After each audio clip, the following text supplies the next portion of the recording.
Last year, the Ghana Revenue Authority announced a grace period for defaulting taxpayers to fulfill their obligations without a mandated penalty.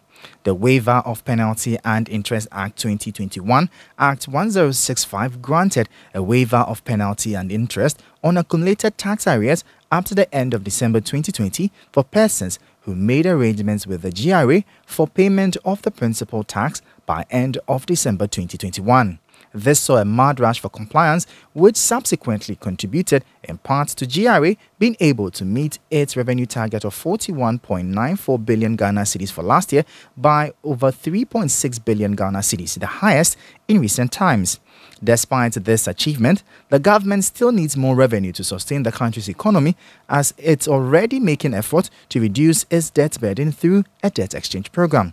Speaking to Citi Business News, a senior tax partner at KPMG stressed that bringing back the tax amnesty policy could go a long way to improve the country's finances. Because we don't have a lot of data, on tax amnesty, obviously anytime the amnesty period ends, we expect that GRA will publish some data in terms of people who have complied or people who have disclosed their taxes through the amnesty process. But today we don't have that data.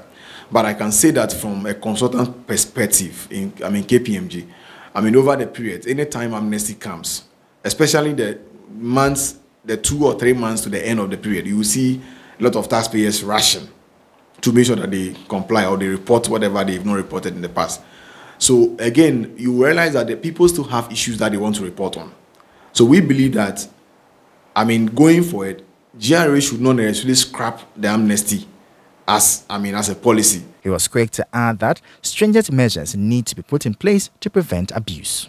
But can they have another policy where they try to modify it to say, okay, if maybe you have already participated or maybe enjoyed in the previous amnesty, if you still have some taxes that you didn't disclose previously and you want to disclose, can we waive off a portion of the interest or the penalty without necessarily saying that I'm taking it all over, so that you don't benefit again? So these are conversations that I think GRA should have with taxpayers and even consider and see how best they can bring the amnesty back. Because we think that amnesty is a way of compliance. Once you do that, taxpayers will still want, because today we still believe that there are people who still haven't paid their taxes for that period. We may not have the data, but if you look at how people rush to pay their taxes when it's about a month or two to the end of the period, it tells you that people still have things to pay, and GRA must still look at it, how they will come back on it.